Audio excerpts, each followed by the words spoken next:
Hello all, welcome back to screen space. ఈ వీడియోలో agent Zeta movie review అయితే తెలుసుకుందాం. రీసెంట్ గానే ప్రైమ్ వీడియోలోకి అయితే స్ట్రీమింగ్ వచ్చింది. లేటెస్ట్ మూవీనే, తెలుగు డబ్బింగ్ అయితే లేదు, ఇంగ్లీష్ లాంగ్వేజ్ ఉంటుంది, సబ్ టైటిల్స్ తో కూడా చూడొచ్చు. మూవీ రన్ టైం వచ్చేసి 2 hours 13 minutes అయితే ఉంటుంది. స్టోరీ ప్లాట్ విషయానికి వచ్చేస్తే మెయిన్ లీడ్ అయిన హీరో జెటా తన ఒక ఏజెంట్ అన్నమాట. తనకు ఒక మిషన్ అయితే వస్తుంది భయ్య.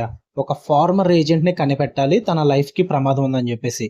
అసలు ఆ ఫార్మర్ ఏజెంట్ ఎవరు, మరి ఎందుకు తన లైఫ్ కి థ్రెట్ ఉంది, మరి హీరో జెటా ఏం చేశాడు, వీడి చుట్టూ నడుస్తుంది ఈ జెటా అన్న మూవీ.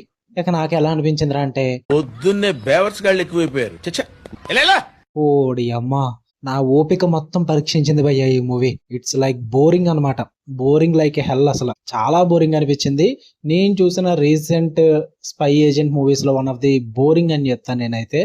అంత వరస్ట్ గా అనిపించింది నాకైతే. ఎక్కడ వర్కౌట్ అవ్వలేదు మూవీ అన్నది. ఫస్ట్ 5 to 10 minutes ఆ సెటప్ అండ్ ఆ ఇంట్రడక్షన్ బాగుంది అంతే భయ్య. అక్కడి నుంచి మొదలవుద్ది ఒక 1 hour పాటు ఈడ్చుకుంటూ తీసుకెళ్తారు స్క్రీన్ ప్లే. ఎంత బోరింగ్ గా తీసుకెళ్తారంటే అంత బోరింగ్ గా తీసుకెళ్తారు. చాలా ఓపిక కావాలి మీకు. ఆఫ్టర్ ఆ 1 hour కంప్లీట్ అయిన తర్వాత ఒక మీటింగ్ అయితే జరుగుతుంది అనమాట ఒక బిల్డింగ్ లో. అదొక్క సీక్వెన్స్ మాత్రం నాకు వర్కౌట్ అయింది. అంటే చాలా ఇంట్రెస్టింగ్ అనిపించింది ఆ సీక్వెన్స్ అన్నది. స్టోరీ మొత్తానికి కూడా కొన్ని లేయర్స్ అన్ని కూడా అక్కడే ఓపెన్ అవుతాయి అనమాట. అవన్నీ కూడా కొంచెం ఇంట్రెస్టింగ్ అనిపించింది. బట్ ఆఫ్టర్ దట్ కూడా మూవీ మరీ వర్స్ట్ అనిపించింది నాకు.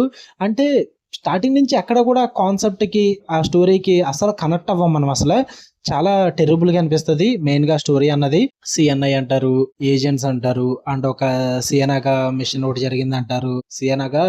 సినయగా సంథింగ్ ఏదో పేరు ఉంటుంది లేండి. కనెక్ట్ అవ్వలేదు కదా, అందుకే అంతగా గుర్తులేదు. ఆ కాన్సెప్ట్ కూడా అసలు వర్కౌట్ అవ్వదు. అండ్ మెయిన్ గా ఫ్లాష్ బ్యాక్ స్టోరీ ఏదైతే ఉందో టూ మచ్ ప్రిడిక్టబుల్ అన్నమాట. చాలా వర్స్ట్ గా ఉంటుంది. ఏంటి దీనికోసమా ఇంత డ్రాగ్ చేస్తారన్న ఫీల్ అయితే వస్తుంది. ఎందుకు వర్కౌట్ అవుతుందంటే మూవీ అన్నది, ఫస్ట్ ఆఫ్ ఆల్ మనకి కాన్సెప్ట్ అర్థం కాదు. వాళ్ళు ప్రెజెంట్ చేసే కాన్సెప్ట్ ఏదైతే ఉందో అది అస్సలు అర్థం కాదు. ఎందుకంటే వాళ్ళు చూపించారన్నమాట స్టార్టింగ్.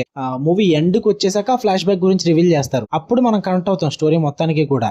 బట్ అప్పుడు దాకా స్టోరీని వాళ్ళు ఎంగేజింగ్ అన్నా చూపించాలి, లేదా థ్రిల్లింగ్ అన్నా చూపించాలి. అస్సలు ఏది వర్కౌట్ అవుతుంది ఆస్పెక్ట్. చాలా బోరింగ్ గా చూపిస్తారు. ఆ డైలాగ్స్ గానీ, ఆ క్యారెక్టర్స్ మధ్య కన్వర్సేషన్స్ కానీ, ఆ story buildup, narration, screenplay అంతా కూడా చాలా క్లమ్జీగా ఉంటుంది. అసలు వర్కౌట్ అవ్వదు. హీరో క్యారెక్టరైజేషన్ కూడా చాలా బోరింగ్ గా ఉంటుంది. ఒక స్పై ఏజెంట్ మూవీకి కావాల్సిన యాక్షన్ బ్లాక్స్ కూడా ఏమీ ఉండవు. టెర్రబుల్ భయ్య. నాకైతే మూవీ అయితే అసలు వర్కౌట్ అవ్వలేదు.